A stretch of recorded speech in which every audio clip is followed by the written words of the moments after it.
대한예수교 장로회 통합여전도회 전국연합회가 정기총회를 개최했습니다. 임원 선출을 비롯해 주요 안건이 논의된 현장 소식 잠시 후 전합니다. 최근 국제사회가 성문제의 다양한 변화를 겪는 가운데 베트남에서는 성매매 합법화 움직임이 일어나 논란이 되고 있습니다. 베트남 현지 연결의 자세한 소식 알아봅니다. 북한을 조금 더 가까이 들여다보는 시간, 통하라 한반도. 오늘은 고려대 남강구 교수와 함께 최근 북한이 속도를 내고 있는 김정은 제1위원장의 우상화 작업, 그 내용을 살펴봅니다. 안녕하십니까? 문강원 목사입니다. 정부가 대학 구조 개혁에 나서면서 이것에 대한 의견들이 분분합니다.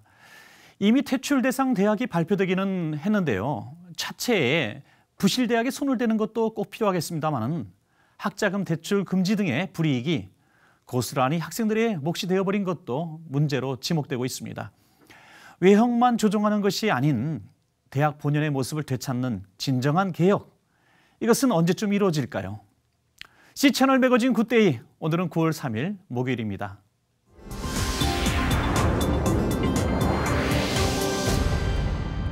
첫 순서로 국내 뉴스부터 정리해드립니다. 대한예수교 장로회 통합여전도회 전국연합회가 제80회 정기총회를 개최했습니다. 올해 총회는 새 역사를 창조하는 선교여성이라는 주제로 열렸습니다. 총회 현장에서 최은원 기자의 보도입니다. 올해 대한예수교 장로회 통합여전도회 전국연합회 총회에서 가장 중요한 이슈는 단연 2년 만에 열리는 임원 선거입니다. 2박 3일 일정 중 총회 둘째 날에 열린 임원 선거에는 총대 의원 499명 중 492명이 참석했습니다. 회장 선거는 입후보자 없이 투표용지에 추천인을 적어 다수 득표자를 당선인으로 결정하는 방식으로 진행됐습니다. 최다 득표자는 평북연합회 박인자 총대로 유효표 469표 중 323표를 얻으며 여전도회 전국연합회 48대 회장으로 당선됐습니다.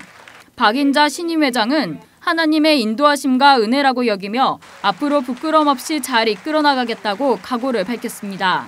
나를 지으신 이도 하나님이시고 부르신 이도 하나님이시고 정말 나를 여기까지 인도하신 우리 하나님의 은혜라고 저는 생각합니다. 저도 부끄러움이 없도록 우리 선배님들의 뒤를 이어서 우리 전국여전도의 또 이름을 위해서 제가 죽도록 충성하겠습니다. 이어 진행된 재경부회장과 지방부회장, 서기와 회계 선거는 배수 공천된 후보들 중에서 투표로 결정됐으며 역사 기록서기 후보자 인주는 총대들의 만장일치 박수로 결정됐습니다. 재경부회장으로는 서울 김순미 총대와 서울북 김경황 총대, 평양서울연합회 김순희 총대, 서울관악 이경희 총대가, 지방부회장에는 대구동 이동봉 총대와 강원동 추정혜 총대, 군산 문영욱 총대, 충북 이정숙 총대가 선출됐습니다. 이날 당선된 새 임원들은 앞으로 2년 동안 함께 사업을 이끌어 나갈 실행위원을 선정했습니다.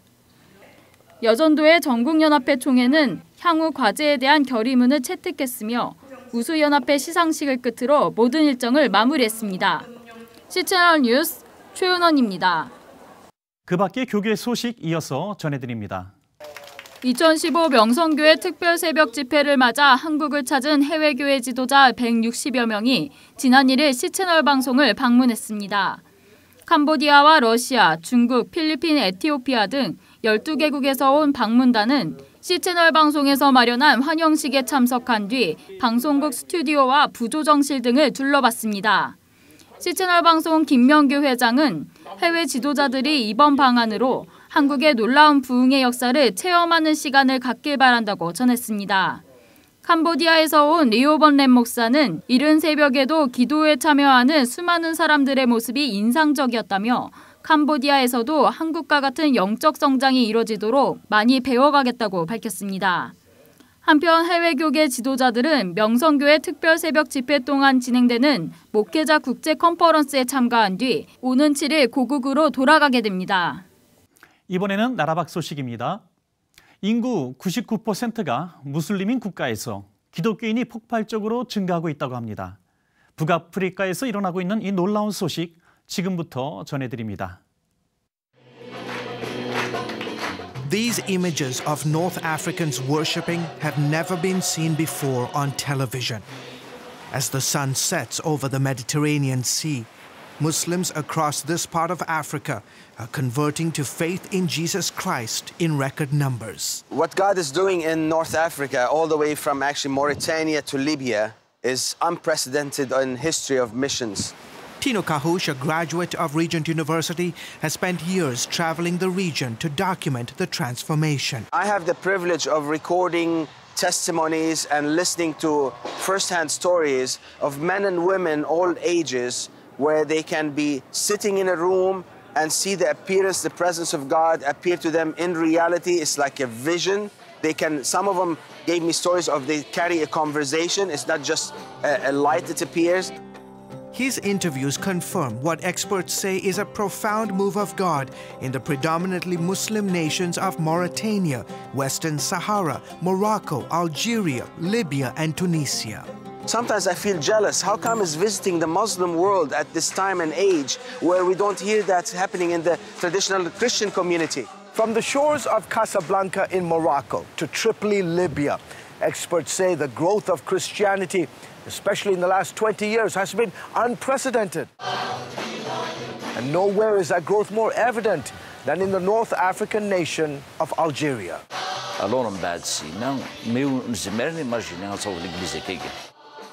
Pastor Salah leads one of the largest churches in Algeria, where 99% of the population is Muslim. He says every new Christian in his church came from a Muslim background.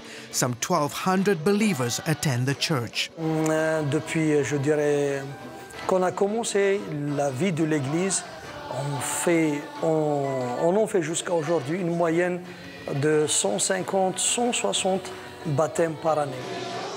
Men like Zino, who was invited to attend Pastor Salah's church by a friend.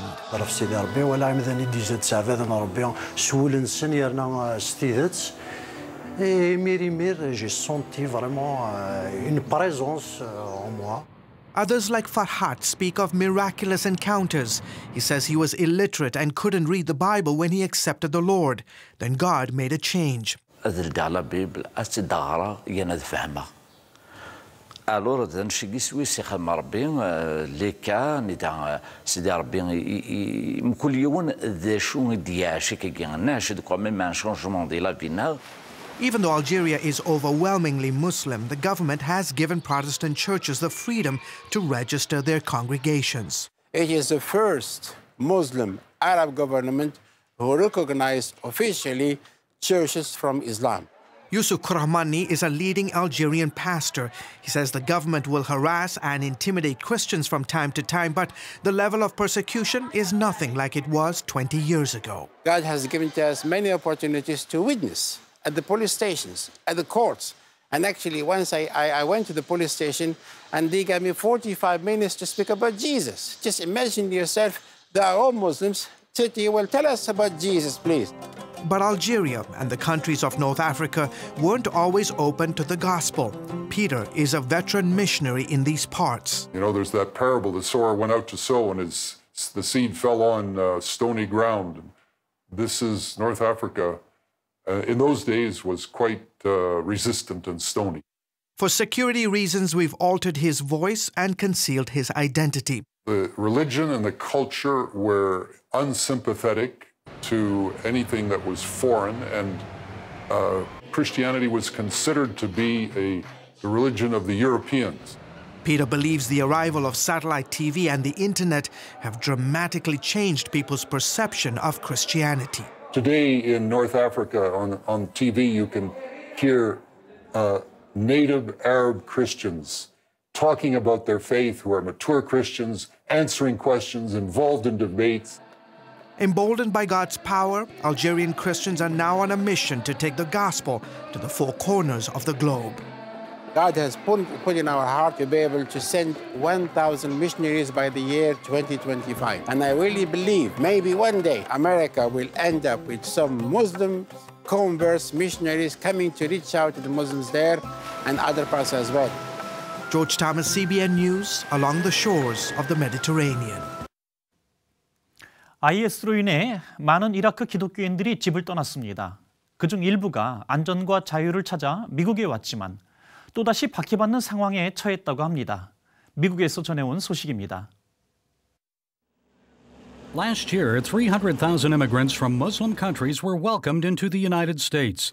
Most came seeking a better life. But what about Christians escaping ISIS? Our border's open to everyone except Christians. Mark Arabo is spokesman for the Minority Humanity Foundation. He recently prayed with fellow Iraqi Christians outside San Diego's Otay detention facility. They gathered in protest and support for some of those detained inside. For nearly 6 months now, the U.S. Immigration Service has imprisoned 20 Chaldean Catholics for attempting to enter the United States from Mexico without prior approval. Rarely does the government comment about pending detainee cases. However, Arabo says the INS did tell the families that it lacked sufficient resources to go through individual case files to provide them with an explanation. Arabo suggests the families deserve better. And so we're going to protest, we're going to pray for the administration and the officials to open up their hearts and minds to the victims of genocide. We're not going to stop, and we're going to hold them accountable. Iraqi Christian Amr Moshi served as an interpreter for the United States Army during the Iraq War. Militant Muslims threatened his life because he worked for the Americans. Now he's living in San Diego and prays that his 26-year-old cousin Ziad Mati will soon be able to join him.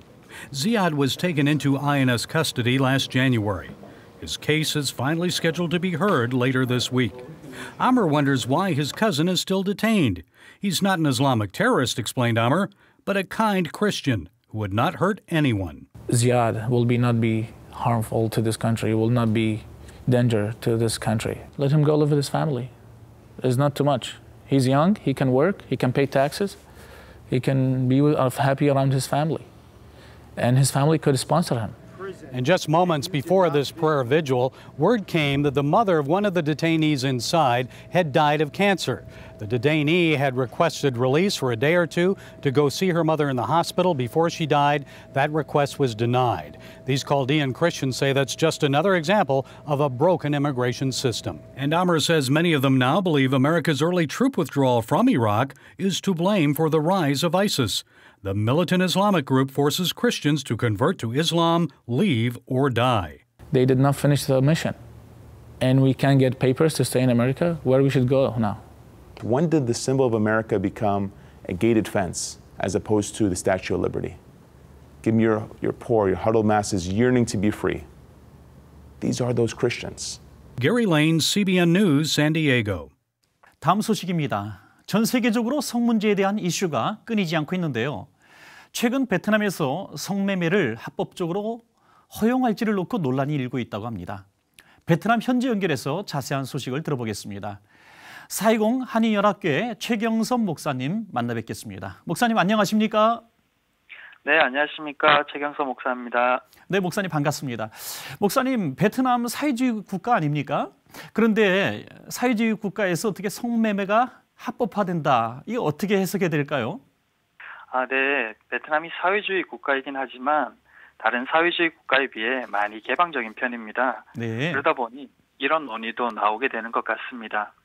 또한 그 정치 경제적인 부분에서 사회주의 국가의 모습 보이는 대신에 어느 정도의 개인적인 욕구는 묵인해 주므로 사회주의 체제를 유지하고자 하는 정책적인 이유도 있고 또 국제적인 흐름의 영향도 있다고 봅니다. 네. 이 성매매 합법화 문제로 베트남 노동보훈사회부가 최근 개최한 성매매 문제 관련 회의에서 열띤 논쟁이 있었습니다.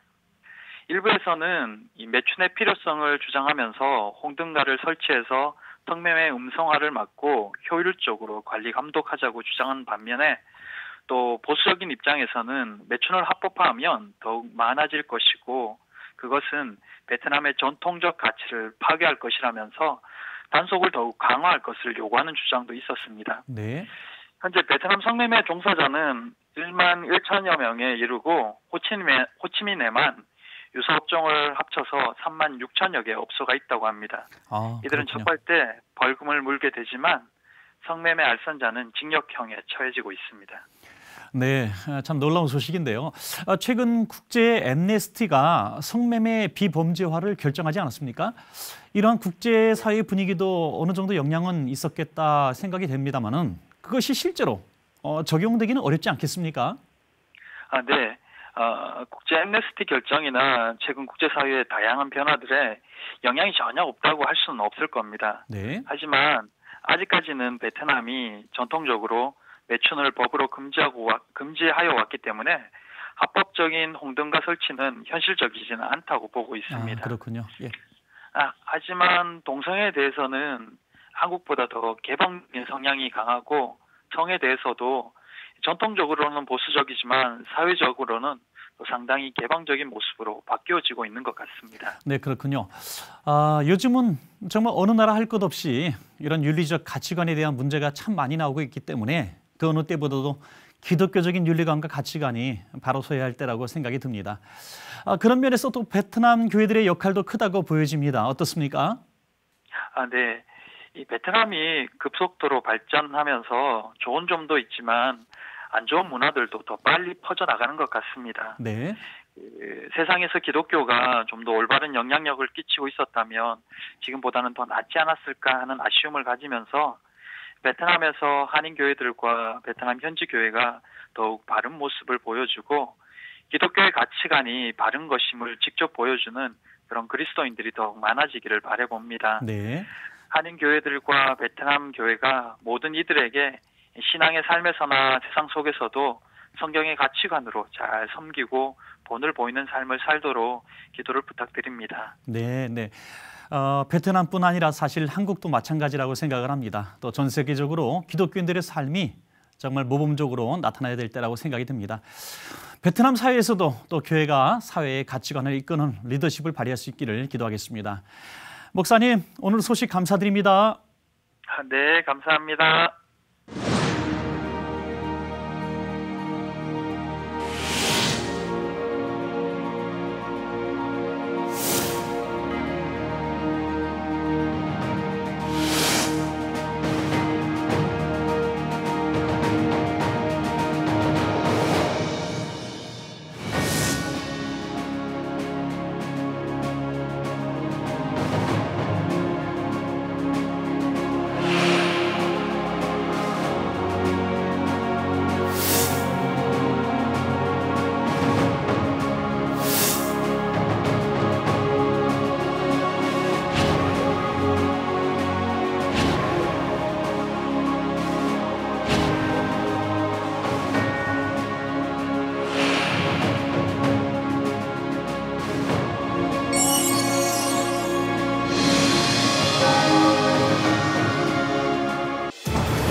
최근 북한 관련 이슈들을 살펴보는 통하라 한반도.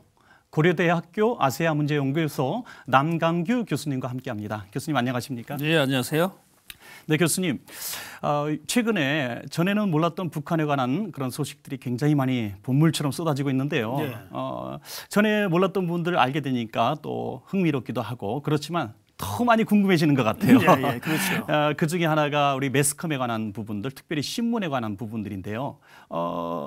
전에는 이 신문이 흑백으로만 이렇게 나왔었는데 최근에는 그렇죠. 칼라로 나오고 있습니다. 예, 예. 그래서 이것이 미디어의 어떤 큰 변화가 아닌가 이렇게 보고 있는데 어떻게 보십니까? 그렇죠. 이제 북한이 올해부터 올 칼라로 이렇게 제작을 하고 있는데 우리가 우리 사회는 신문이 아주 많지 않습니까? 일간지, 주간지, 월간지 아주 넘치는데 북한도 역시 이제 신문이 있는데 북한은 이제 당이나 정이나 또 사회단체에서 하는 주로 이제 기관지가 이제 대부분의 신문인데 북한의 그 대표적인 신문이 이제 4가지가 있습니다. 이제 노동신문이 있고 민주조선이 있고 청년근위가 있고 그리고 이제 평양신문이 있고 이 4가지가 대표적인 신문인데 우리가 잘 알기는 이제 노동신문을 잘 알고 있죠. 그렇죠. 이 노동신문은 1945년이 해방되고 북한 지형에서는 정노라고 하는 그런 그 신문이 발행되다가 그것이 이제 이름을 바꿔가지고 노동신문으로 나오는데 말 그래도 이제 노동당에서 발행하는 신문으로서 이 북한이 아주 그 대표적인 신문이죠. 여기서 나오는 내용은 이제 모든 것이 이제 북한의 어떤 기본적인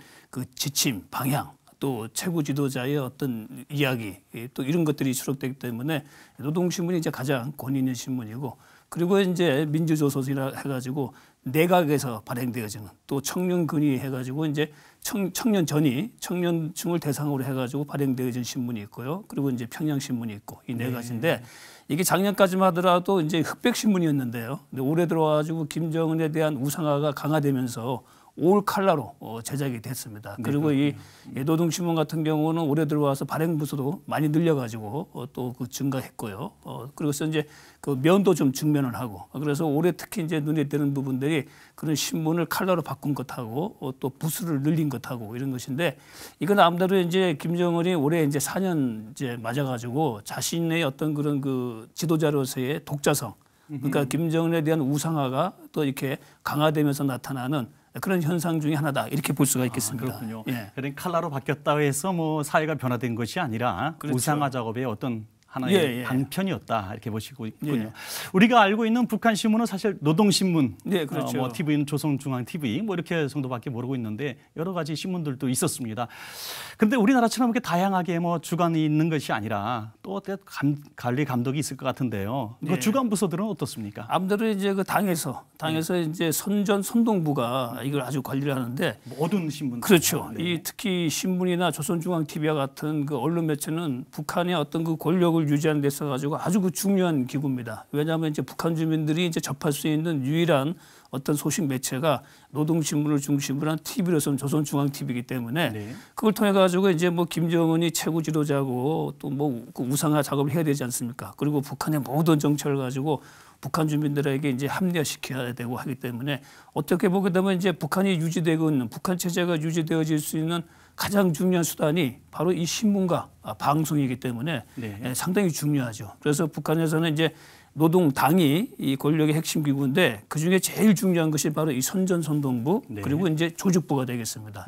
이 두 가지 부서가 북한이라는 체제를 유지하는 또 북한의 그 최고 지도자를 이제 지키는 하나의 그 제일 중요한 어떤 조직이다 이렇게 볼 수가 있겠죠. 얼마 전에도 보니까 무슨 놀이공원 같은 것도 많이 보여주고 또 뭐 물개쇼 같은 것도 보여주고 하던데 이 모든 것들이 사실 체제 선전용으로 이렇게 사용하고 있다 이렇게 보시는 거군요. 그렇죠. 그 북한의 이제 그 체제를 유지하기 위해 가장 중요한 것이 언론, 매스미디어 매체이기 때문에 그리고 또 하나 뭐 북한 주민들이 지금 유일하게 접할 수 있는 어떤 그런 그 언론 그런 것이 이제 북한에서는 뭐 신문이나 조선중앙TV 이 매체밖에 없기 때문에 이제 물론 그 장마당이라고 하는 시장을 통해서는 지금 아주 많은 우리의 소식이 들어가고 있습니다. 우리 뭐 DVD나 이런 걸 통해 가지고 나만의 드라마 또 노래 또 여러 가지 그 시사적인 내용도 들어가고 있는데 그건 아직 이제 북한에서는 비공식적으로 비밀리에 유통되기 때문에 공식적으로는 이제 볼 수가 없죠. 그러나 그런 것도 보면 또 발각되면 또 그렇죠. 그거 저 걸리면은 아주 그 심하면 정치범 수용소도 가고 아주 심한 경우는 이제 그 케이스로 시범 케이스로 이제 총살까지 합니다. 이제 그렇지만 그럼에도 불구하고 우리 그 관련되어진 특히 요즘 한류가 북한 내부에도 알게 모르게 많이 지금 확산되고 있는데 뭐 그런 거는 이제 비공식적이기 때문에 할 수가 없고 북한 내부에서 공식적으로 허가되어진 것은 바로 이 노동신문이나 조선중앙TV와 같이 이 북한 당국이 당에서 이렇게 제작해서 발행하는 신문 또 방송 매체가 유일하기 때문에 뭐 그걸 통해 가지고 북한 주민들을 이제 결속시키고 또 이제 북한 체제의 우위성을 가지고 선전을 하고 또 그럼으로써 이제 최고 지도자의 어떤 권위를 높이고 이것이 이제 언론 매체의 기능이기 때문에 상당히 중요하죠. 그렇군요.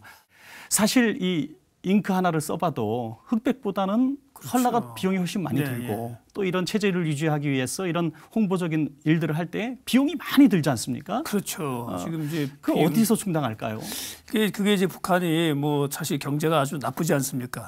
지금 북한 주민들의 생활도 어려운데 그럼에도 불구하고 이 최고 지도자의 우상화 작업은 북한 체제의 가장 중요한 작업이기 때문에 여기는 사실 돈을 아끼지 않습니다. 그래서 뭐 그게 아까 뭐 칼라 제작을 했다고 했는데 이 칼라 제작하면서 특히 올해 들어서는 이제 그 김정은의 얼굴이 일면에 자주 등장하고 있어요. 그 전에는 주로 이제 일면에는 그 노동당의 어떤 중요한 내용이나 지침, 방침 이런 내용들이 가고 그리고 아주 대형 행사 예를 들어서 뭐 김일성 생일이나 과거에 김정일 생일 이럴 때 이제 좀 지도자의 얼굴을 일면에다 배치했는데 김정은 시대 들어와가지고는 아주 아주 자주 일면에 이렇게 얼굴을 보여주고 있고 또 사진도 이제 여러 면을 배치하고 있거든요. 그런 것도 결국 이제 김정은의 우상화인데 그런 것들이 다 이제 칼라가 들어가고 이게 부스로 늘어나고 하니까 돈도 많이 들죠. 돈이 많이 들지만은 북한은 제가 아까 말씀드린 것처럼 이 체제 유지를 위해서는 뭐 돈을 아끼지 않습니다. 그래서 어떤 그런 무대 공연 같은 거 할 때도 사실은 상당히 화려합니다. 그리고 그 무대 공연에 들어가는 그 어떤 장치나 이런 것들이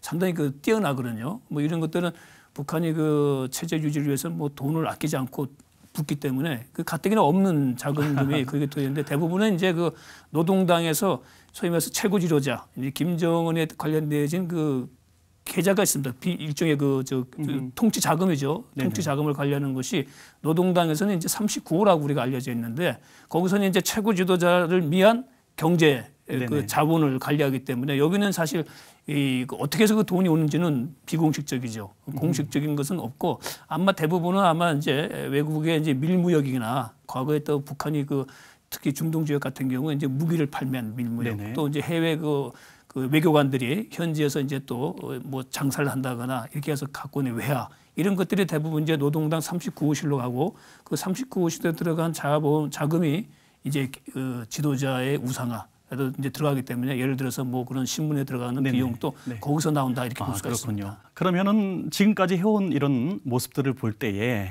우상화 작업이라든지 자기의 존재감을 드러내기 위해서 이렇게 칼라를 만든다든지 또 그런 스포츠를 한다든지 이런 것보다도 우리 백성들을 위해서 많은 선한 일들을 했으면 훨씬 더 존재감이 높아졌을 텐데 좀 아쉬운 부분이 있습니다.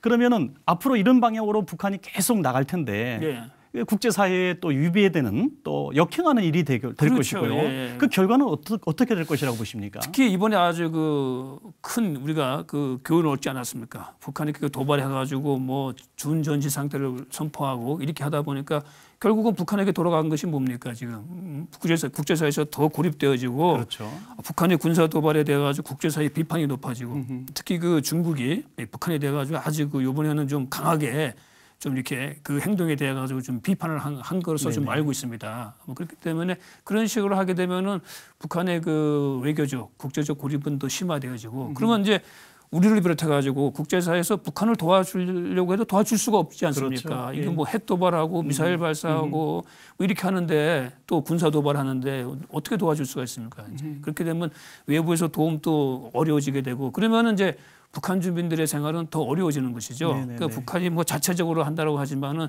북한이 뭐 산업 시설이나 기술이나 또 어떤 투자할 수 있는 것이 거의 없기 때문에 자력 갱생하기는 이제 한계가 있는 것이죠. 그렇기 때문에 북한이 이제 이런 군사적인 도발을 하지 말고 또 그런 그 주민들의 생활에 대해 좀 향상을 하고 또 남북 관계에서도 뭐 예를 들어서 이산가족 상봉을 비롯해 가지고 이런 인도적인 문제부터 남북 간에 서로 협력이 잘 진행되어지면은 그렇게 되면 이제 뭐 북한에 대해서 우리가 또 지원해 줄 수 있는 것도 생기고 또 국제사회에서도 북한이 필요한 경제적 지원을 가지고 지금 사실은 국제사회는 도와준다고 하거든요. 그러나 북한이 자꾸 이렇게 다른 방향으로 가니까 그 도와주기 어려운 것이죠. 그래서 다시 한번 강조하지만 북한은 핵무기, 장거리 미사일 뭐 이런 걸 가지고 자꾸 국제사회를 위협을 만들지 말고 또 대남 군사 도발하지 말고 그리고 또 이제 그런 그 지나치게 우상화를 통해 가지고 그 북한 주민들의 어떤 그 삶의 개선에 들어가야 될 어떤 경제적 자원이 최고 지도자에게만 가게 되면은 역시 문제가 생기지 않겠습니까? 뭐 그런 부분을 좀 개선하게 되면은 뭐 북한이 오히려 그것이 올바른 길이 되는 거고 그리고 결국은 그게 김정은의 권력이 안정화되어질 수 있는 올바른 길이 되지 않는가 이렇게 생각합니다. 네네, 아주 명쾌한 대답을 주셨는데요. 그럼 마지막 한 가지 더 질문을 드리겠습니다. 북한의 우상화 작업의 어떤 방법들 또 어떤 모습들이 어떤 모습들로 드러나고 있는지 좀 설명 좀 해주시죠. 가장 이제 뭐 대표적인 것이 이제 그 특히 올해 김정은을 예를 들게 되면은 이제 올해부터 본격적으로 우상화됐는데 그 내용을 보게 되면 우리로서는 좀 웃음이 많이 나옵니다. 뭐 2살 때 이미 벌써 뭐 차를 몰았다. 뭐 어떤 차를 몰았는지 모르지만 또 뭐 이게 차를 몰았는데 왜 미국의 그 카레이스하고 경쟁을 해가지고 이겼다. 뭐 이런 얘기. 또 하나 아까 말대로 3살 때 총을 쐈는데 그거 뭐 10발을 쐈는데 10발이 다 그 아주 관역에 적중했다. 이런 얘기들. 또 이제 뭐 그 아주 어린 나이부터 비행기를 몰았다. 뭐 그런 얘기부터 해가지고 우리가 봐서는 좀 이해하기 어려운. 네. 또 하나 뭐 그 아주 그 김정은이 정치, 경제, 사회, 문화, 역사, 철학 모든 분야에 있어가지고 아주 탁월한 그 지적 능력을 벌써 어릴 때부터 보여줬다. 뭐 그런 식으로 해가지고 지금 우상화가 아주 심화되고 있는데 이게 과거에 김일성과 김정일에 대한 우상화보다 더 심합니다. 그러다 보니까 예를 들어서 우리가 봐서는 이게 아무것도 아닌데 참 무서운 얘기인데 그래도 북한에서는 예를 들어서 그 어린 학생들 우리로 치면 이제 북한은 소학교라 하지만 우리 초등학교 학생들 그 어린 학생들한테 이렇게 가르치면은 또 그렇게 미끄러져. 네, 우리 뭐 저 김정은 최고 지도자가 정말 어릴 때부터 백발백중이고 차도 시속 200km 이상 몰고 말입니다. 또 심지어는 이제 그 뭡니까 그 요트 이걸 몰아가지고 또 그 요트에서도 뭐 되게 이겼다 경쟁을 해가지고 뭐 이런 걸 하게 되면 어린 아이들은 순진무구하기 때문에 사실로 또 받아들여요. 그런데 문제는 그걸 가르쳐야 될 선생님들이 좀 곤혹스러운 거죠. 네, 과거에 네. 김일성, 김정일 때로 우상화가 있었는데 네, 네. 지금처럼은 아니다 이거죠. 지금은 이제 너무 좀 자기들이 봤을 때도 좀 말이 안 되는 그런 내용을 가지고 이제 가르치고 있는데 문제는 이제 올해부터 그런 내용을 북한 교과서에다 싣고 또 이제 그 수업 시간에 가르쳐야 되기 때문에 네, 네. 그 제가 최근 들은 얘기로는 그 이제 북한의 소학교 선생님들이 좀 가르치기 좀 어렵고 네, 또 네. 요즘은 이제 그 어린 아이들이지만은 그 뭐 무조건 배우는 게 아니다. 이상한 건 또 질문을 한답니다. 자기들이 이해할 수 없는 달라졌군요. 예, 그러면 예, 이제 예. 교사가 그걸 답하기 어렵지 않습니까? 그런 좀 약간 곤란한 상황도 생긴다고 하는데, 그래서 이 좀 김정은 시대에 들어와가지고 특히 과거보다 이 우상화가 더 강화되고 그렇군요. 있는데, 그거는 결국은 뭐 좋지가 않죠. 그리고 시간이 지나면 이제는 북한 주민들도 알게 모르게 외부 정보나 소식을 좀 간접적으로 이렇게 접할 수 있기 때문에 결국은 이게 허상이다. 이게 결국은 가짜다라고 하는 것이 드러나게 되면은 그때는 뭐 김정은이나 북한의 어떤 그 지도부가 그 체제를 유지하기 더 어려운 상황에 그 봉착할 수가 있죠. 네, 오늘 좋은 말씀 감사드립니다. 고맙습니다. 네.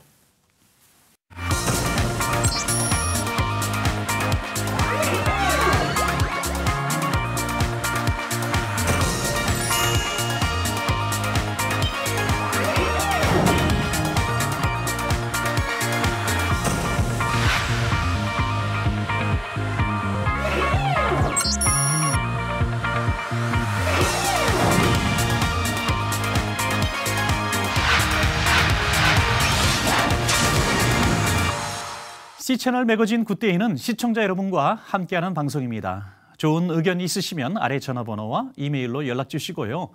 또 인터넷으로도 다시 보실 수 있으니까 꼭 확인해 보시기 바랍니다. 복지부가 메르스 후속 대책을 발표했습니다. 올해 우리 모두는 감염병 퇴치를 위해서 정말 비싼 수업료를 지불하지 않았습니까? 메르스 후속 대책이 잘 정착되고 또 실현될 수 있도록 최선의 노력을 기울여야 되겠습니다. 오늘 순서는 여기까지고요. 저는 다음 시간에 인사드리겠습니다. 시청해주신 여러분 고맙습니다.